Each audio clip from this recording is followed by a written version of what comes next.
Jhin has been the good in this case. Everything else is as you'd expect.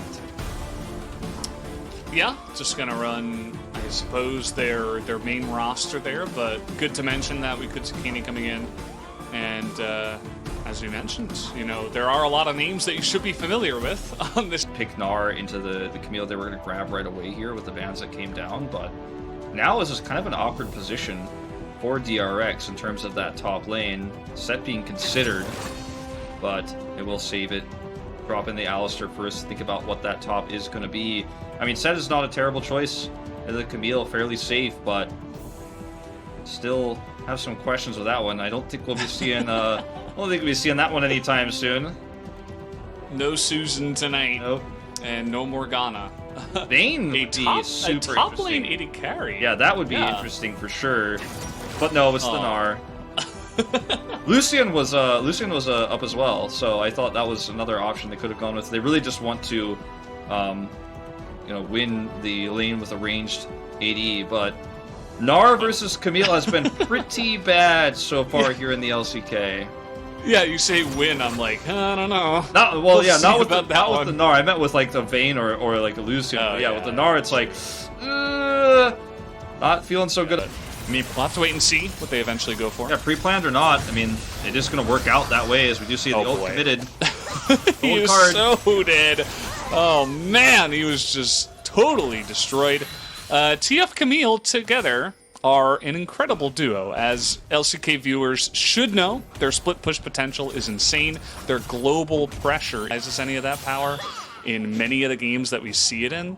And even if it's safe, it still gets bullied like every single game we see. So, you know, while teams have been preparing the Gnar, obviously, and picking it a lot, I mean, he might just die again. They're diving him here. In comes the TF. The TP comes in, and that Zoe is going to have enough help, it looks like, from the turret, although Fly wants to go for more. They're going to continue poking him out. Yeah, with the Rift Herald coming in here, you can see Solka is desperately trying to poke them down, but I'm not sure if it's going to be enough. The flash comes in with the hook shot, and they are going to take it down. That is just 2 kills, essentially for free, once again, and that is going to be the turret as well at 12 minutes into the game. It makes you wonder if you might want to pick something a little bit more Destiny cooldown, I'm telling you! This is just, he's just dead again, man. This is so sad Destiny to see. cooldown, bro. Okay, Destiny's on cooldown, off cooldown, I'm going. Or he's dead. Yeah, we got the red buff, we got the blue buff, and now we have the orange buff up on the top side. They collect it again. It just gives you extra gold and a sense of pride or something. I don't know. It's just essentially free. It's free money right now for Afrika, and they're farming it well. And now they're going to rotate down on the bottom side. They also have pressure down here as Keen does teleport down. It looks like Becca looking to set it up. Nice flash in, but he actually gets body slammed and will be denied some of that potential for a follow-up catch. But a nice little route here onto the Olaf. He should go down. Here comes Pyosik trying to get into the mix, but not quite able to get too much else done. So they do get the 1 pick onto the Olaf. And, you know, at the same time, TF pushing mid, getting some turret damage done, not half bad. Yeah, I mean, I wonder if you can try to get more here, as Lehens is super aggro right over the wall, but I don't know if this was the right play. Yeah, this is very Lehens. He's just, you know, he's gone on an expedition here. Yeah, Camille doesn't have. He wanted some exercise, I guess. Guess so. And there you go. Gets the kill though. So. Uh-oh, Destiny. Oh. Yeah, well, that's the 4th Destiny and the 4th kill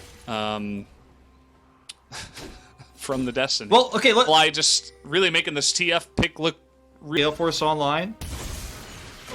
Okay, Fly. And okay, they're gonna go for a dive here. Fly.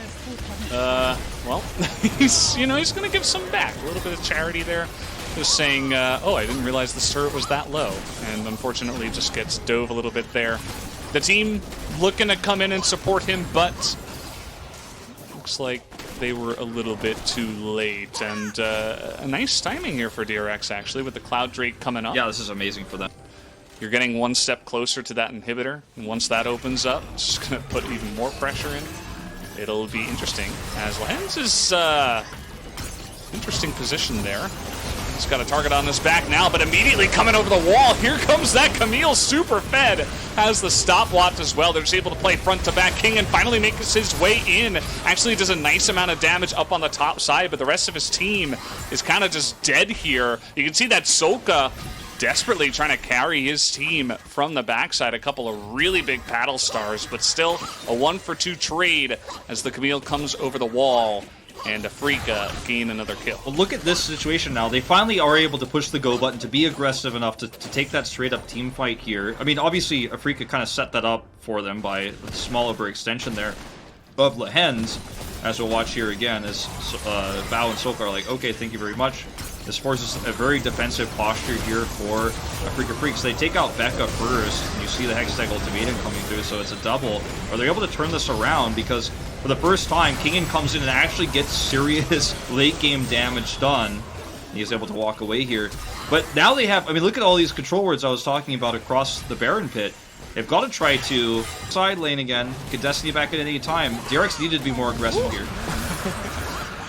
Well, they're going to try to get that one, and here we go. They found 5 members of Afrika, and they want a fight. It looks like they're going to get on top of this Olaf, who actually does do a nice amount of damage to Becca, but in the end, a nice little pick-off kill. They're going the... We can actually add so much disruption. Becca's on the side to make sure that he doesn't have the perfect angle. There's the cask. Keen is zoning out the Alistair. The smite will come in. No jungle here for the side of Afrika. Gragas maybe going a little bit too far as Kingen gets a huge ultimate in the front line, and that is going to be a triple kill for the Graves, following up after taking down the Gragas, as DRX are playing this out so cleanly. They finally just did it. They finally just walked up to the Baron that they had extreme vision control over and said, I'm going to take this. Force the aggressive rotation around the cask, and then sent everyone else to the spot lane, the last remaining inhibitor. So they did not even chase that side lane. They're going to force a teleport here, but the inhibitor's already down. Oh, they want the win. Fly is just, I think he's just dead here. Hopping in, the Boomerang is going to get the job done. And Keen, incredibly strong though, on the back line, is going to get that Guardian Angel down. Now he's trying to get on top of Becca, not quite able to do so.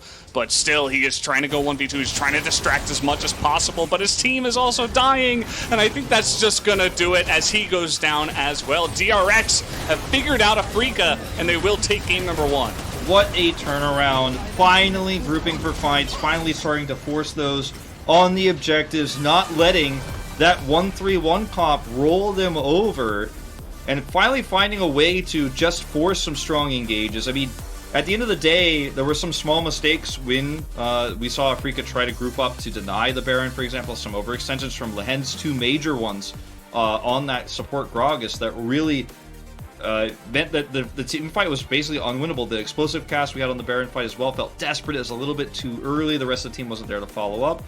And, I mean, things can fall apart when you start losing every team fight suddenly in the late game, and your Camille isn't ahead enough to where she could just flank and win the game every time you have a fight. Yeah, I think masterfully read and played around there by DRX. This is not what I expected. To be honest, I felt like it was going to be a pretty straightforward game where Afrika, they're the more of kind of the way this game went by any means. I feel like the Dragons...